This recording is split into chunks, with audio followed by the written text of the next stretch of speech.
जमलेले सर्व पत्रकार बंधू भगिनी आणि माझ्या बांधवांनो, गेल्या 2 दिवसापासून बाबा इथं बसलेले आहेत. मी खरं तर दिल्लीला गेलेलो होतो, परंतु काल मी दिल्लीतून आल्यानंतर मी ठरवलेलं होतं की आज पुण्याला जाऊन बाबांना भेटायचं. आणि त्या प्रकारे आल्यानंतर आदरणीय बाबांना त्यांनी सांगितलं कोणते 3-4 कारणाकरता ते आत्मक्लेश करण्याच्या करता इथं बसले. इथं महात्मा ज्योतिराव फुले, सावित्रीबाई फुले यांचा वाडा सुरुवातीला त्या दोघांनाही अभिवादन करतो. शिवशाहू फुले आंबेडकर सर्वांनाच मी अभिवादन करतो. एक गोष्ट खरी आहे, संविधान आपल्याला दिलेलं आहे बाबासाहेबांनी, त्याच्याप्रमाणे प्रत्येकाला आपलं आपलं मत मांडण्याचा, आपली आपली भूमिका मांडण्याचा अधिकार आहे. त्या पद्धतीने बाबांनी मांडला. बाबा खरं तर काही गोष्टी निवडणूक आयोगाशी संबंधित आहेत, काही त्यांना स्वायत्तता दिलेली आहे, काही गोष्टी सुप्रीम कोर्टाशी संबंधित आहेत. त्यांनाही आपला म्हणजे त्यांचा जो अधिकार आहे तो बऱ्याचदा त्यांनी त्याच्या पद्धतीनं स्वतःला जे योग्य वाटतं बेंचच्या पुढं वगैरे असे निकाल दिलेले. आता तुम्ही मला म्हणाला की मी स्वतः मतदानाला गेलो. खरं तर आपल्यासारख्या वयस्कर लोकांना मतदानाच्या ठिकाणी जाऊन त्रास रांगेत उभं राहायला लागू नये म्हणून यावेळी निवडणूक आयोगाने 85 वर्षाच्या वरच्या व्यक्तींना घरी येऊन मशीन नेऊन, आता माझी आई 87 वर्षाची, तिला घरी विचारलं तुम्ही कुठल्या दिवशी आहात आणि तिथं ते आले आणि तिचं मत त्या ठिकाणी करून घेतलं. तसं आपलंही मत त्यांनी घरी येऊन घेतलं असतं, परंतु तुमच्यासारख्यांना घरी येऊन मतदान करणं कदाचित योग्य वाटलं नसेल आणि म्हणून ही जी काही निवडणुकीची पद्धत आहे त्या प्रकारे आपण स्वतः तिथं गेला आणि त्याचं एक उदाहरण दिलं. मी देखील एक उमेदवार होतो. मी पण अलीकडं आपला 21 डिसेंबर सगळ्यात लहान दिवस असतो आणि त्याच्यावर मी निवडणूक अधिकाऱ्यांना पण म्हणलो होतं की बाबांनो तुम्ही सकाळी 7ला सुरू करताय, पण 7ला गारठा असतो. आता तर महाबळेश्वरपेक्षा पुण्याचा गारठा जास्त होता काल. अशा प्रकारची परिस्थिती आणि रात्री संध्याकाळी 5:30लाच मावळतं आणि संध्याकाळी 6च्या आत जेवढे लोक येतील त्यांना रांगेत उभा करून मग 8 वाजून 7 वाजून 9 वाजून त्यांना सगळ्यांना मतदान करून घ्यायचं असतं. आणि त्याच्यावर लाईट तिथं जास्त पाहिजे, कारण अंधूक जर दिसलं तर खुणा तिथं दिसत नाही. आणि तशा पद्धतीनं आम्ही जिथं कुठं आवाहन केलेलं होतं तिथं त्यांनी लाईटची व्यवस्था त्या बाबतीमध्ये केली. आता ज्यावेळेस निवडणुका होतात, मागच्या लोकसभेच्या निवडणुकीच्या निमित्तानं महाविकास आघाडीच्या 31 जागा आल्या, आमच्या 17 जागा आल्या. आम्ही मान्य केलं तो निवडणुकीत जनतेचा कौल आहे. त्याच्यामध्ये ईव्हीएमच्या बद्दल कोणी बोललं नाही, आम्ही पण बोललो नाही. आता माझं बारामतीतलंच उदाहरण तुम्हाला देतो. बारामतीमध्ये मागच्या वेळेस मी जो उमेदवार उभा केलेला होता तर 48,000 मतांनी पराभूत झाला आणि नंतर लगेचच 5 महिन्यांनी निवडणुका आल्या. त्या निवडणुकीमध्ये मीच त्या 48,000ची भर भरून काढून 1 लाख काहीतरी वर काही हजारांनी मी निवडून आलो. जनतेचा कौल आहे. जनता म्हणतच होती की लोकसभेला ताईंना विधानसभेला जाताना. आता ती जनता आहे, जनतेला कोण करणार आहे? त्याच्यामध्ये जनतेने कुणाचं ऐकलं नाही. माझं स्वतःचं उदाहरण मी सांगतो की जी गावं मला मायनस केली होती ती सगळी प्लस गेली आणि त्यांनी सांगितलं यावेळेस आम्हाला तुम्हाला द्यायचं आहे, आम्हाला विधानसभेमध्ये तुम्ही गेला पाहिजे. आता जनतेचा 5 महिन्यात कौल बदलला, त्याला आम्ही काय करणार? दुसरी गोष्ट मला आठवत आहे, उल्हासदादा तुम्ही इथं 1999ला लोकसभेला लोकांनी मतदान केलं वाजपेयी साहेबांना आणि विधानसभेला केलं विलासराव देशमुख आघाडीला. त्यावेळेस विलासराव देशमुख मुख्यमंत्री झाले.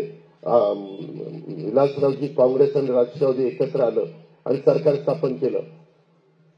आदरणीय बाबा, त्यावेळेस बारामतीमध्ये एक मतदार आतमध्ये जात होता. एकीकडे लोकसभेला पवार साहेबांना मतदान करत होता, विधानसभेला मला मतदान करत होता. तरी पवार साहेबांना बारामती विधानसभा मतदारसंघात 85,000चं लीड मिळालं आणि मला 50,000चं लीड मिळालं. मी असं म्हणलो नाही 35,000 मला का कमी पडली. लोकांचा कौल आहे. काहींना इकडं विधानसभेला जिंकलं नव्हतं मत द्यायचं. हा जनतेचा कौल आपण मान्यच केला पाहिजे ना. आणि मी आजपर्यंत तुमच्याबरोबर अनेकदा तुम्ही ज्या क्षेत्रामध्ये काम करता त्या ठिकाणी आपण अनेकदा बसलो, अनेकदा चर्चा केली, मार्ग काढले. कधी मार्ग तुमच्यावानी नाही निघाला, परंतु नेहमी आम्ही तुम्हाला आदराने वागणूक दिलेली आहे, कारण तुम्ही आदरणीयच व्यक्ती आहात. त्याबद्दल आम्हाला रास्त त्याबद्दल अभिमान आहे. आणि ह्या सगळ्या गोष्टी करत असताना काही जण आता पराभूत उमेदवार मला ते सांगतात की आमचा पराभव झाला पण आमच्यामुळे झाला. मी म्हणलं दाखवा, सिद्ध करू, कुठले बूथ दाखवा. काही आता नाना पटोले परवा काय म्हणाले, संध्याकाळी मतदान कसं वाढलं. अहो नाना पटोले साहेब, 4:30च्या पुढं 5च्या पुढं लोक तिथं रांगेत आले. ते आतमध्ये घेतल्यानंतर सकाळी माझ्या इथं सकाळी 7 ते 9 मतदान झालं तर 5% आणि संध्याकाळी 5 ते दिवस म्हणजे सगळे मतदान संपेपर्यंत त्यावेळेस मतदानाची टक्केवारी एकदम 15% वाढली. त्याला आमचा काय दोष आहे. मतदारांनी कधी लाईनीत यायचं आणि कधी मतदान करायचं आम्ही विनंती करत होतो. मी पण सगळ्या बूथवर तिथं फिरत होतो की बाबा चला मतदानाला, थांबा जेवण करतोय, थांबा गारठा कमी होऊ द्या, थांबा दुपारच्या वेळेला येतो. आता तो मतदार राजा आहे, त्यानं सांगेल तेव्हाच आम्ही देखील काही बळजबरी करू शकत नव्हतो. आता आपण म्हणताय की पैशाचा वारेमाप धुमाकूळ झाला, त्याच्या संदर्भामध्ये अलीकडे व्हिडिओ आहेत, अलीकडे बाकीच्या सगळ्या गोष्टी आहेत. जर कुठं झालं तर त्या पद्धतीने यंत्रणा आहे. आपल्या इथं तर बाकीच्या सारखं इतर राज्यामध्ये जसं काही बूथ वगैरे कॅप्चरिंग चालतं तसं मला तरी महाराष्ट्रात कुठं पाहायला मिळालेलं नाहीये. महाराष्ट्राने जनतेने कौल दिला. हे झालं असं, तुम्ही म्हणला तुम्ही प्रलोभन दाखवलं. जेव्हा का लोकसभेला दारुण पराभव झाल्यानंतर मीच फायनान्स मिनिस्टर होतो, मीच माझ्या फायनान्सच्या लोकांना घेऊन बसलो. आपल्याला काही चांगल्या पद्धतीनं लाभार्थ्यांना लाभ द्यायचा आहे आणि त्याचा काही परिणाम होतोय का बघायचंय, गरिबांना द्यायचा आहे. जातपात धर्म भेदभाव करायचा नाही. आणि मी बसलो, माझं 6.5 लाख कोटीचं बजेट होतं माझं, म्हणजे आपल्या सरकारचं, आणि त्याच्यातनं मी म्हणलं 75,000 कोटी रुपये बाजूला काढा, 45,000 कोटी रुपये लाडक्या बहिणीला द्यायचे, 15,000 कोटी रुपये त्या 3, 5, 7.5 हॉर्सपावरच्या वीज माफीला द्यायचे आणि बाकीचे 3 गॅस सिलेंडर वगैरे असं संपूर्ण 75,000 करोड रुपये काढला. तेवढं आपल्याला भार उचलावं लागेल. मला फायनान्सच्या लोकांनी सांगितलं की दादा त्याच्यामध्ये जर 10% बचत केली तर आपले 65,000 कोटी रुपये वाचतात. म्हणलं आपण करू. मलाही कठोर निर्णय घ्यायची सवय, मी काही त्याचा कोणाची आयगाई करणार नाही आणि ते निर्णय घेतले. तुम्ही म्हणताय की तुम्ही एक प्रकारचे दिले, ते आमच्या घरचे पैसे नव्हते, ते जनतेचे पैसे होते. जनतेचा कारभार करताना, लोकाभिमुख कारभार करत असताना, मग तसं संजय गांधी निराधार अंतोले साहेबांनी त्यावेळेस 60 रुपये सुरुवात केली. आज आम्ही आता ते 1,500 रुपये करून घेतले. निराधार लोकांना पैसे चालूच आहेत, तेव्हापासून आजपर्यंत चालू आहेत. कुठं बंद केले. आम्ही काही लोकांशी बोललो तेव्हा कुठल्या योजना जास्त पॉप्युलर आहेत.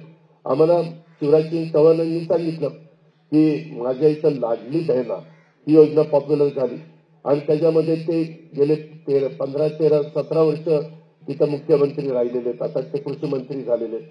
त्यांनी योजना दिली. त्या कर्नाटकमध्ये देखील काँग्रेसवाल्यांनी योजना दिली नाही का. त्यांनी तर फुकट काय ते एसटी दिली, तिथली ट्रान्सपोर्ट, ते फुकट दिलं. बरंच काही काही केलं. आता त्यांच्यावर ताण आलंय म्हणतात. आपमध्ये स्वतः पंजाबच्या मुख्यमंत्र्यांनी कितीतरी योजना मोफत दिल्या. ते स्वतः केजरीवाल साहेब म्हणतात इतक्या युनिट पर्यंत वीज मोफत, इतक्या लिटर पर्यंत पाणी फुकट वगैरे वगैरे. तो त्यांचा अधिकार. लोकशाही पद्धतीनं निवडून आलेल्या सरकारने काय द्यायचं. आणि आम्ही तरी 1,500 रुपये दिले. त्यांचा जाहीरनामा आला, त्यांच्या जाहीरनाम्यात 3,000 रुपये केले. त्याच्यामध्ये 3,000 रुपये करून मग त्यांनी पण एक प्रकारचं प्रलोभन दाखवलंच ना. आम्ही जसं तुम्ही आम्हाला दोष देताय तसं त्यांनी 3,000 ग्रॅज्युएट लोकांना सांगितलं तुम्हाला आता 4,000 रुपये महिना देणार आहे. अजून कुणाला तरी सांगितलं 3 लाखापर्यंत कर्जमाफी करणार आहे. माझ्या आम्ही 2 लाखापर्यंत गेलेली होती. 3 लाखापर्यंत त्यांचा सगळा आकडा मी काढला. 3 लाख कोटीला गेला होता. 3 लाख कोटी ते देऊच शकत नव्हते. मलाही माहित होतं. मी तर जाहीर आवाहन केलेलं होतं, चला एका स्टेजवर या, तुम्ही 3 लाखातनं कसे पैसे उभे करणार ते दाखवा. आम्ही 65,000 75,000 कसे उभे करतो दाखवलंय. या वेगवेगळ्या गोष्टी आहेत. आता बाबा तुम्ही वंदनीय व्यक्ती आहेत, आदरणीय व्यक्ती आहेत, वडीलधारी व्यक्ती आहेत.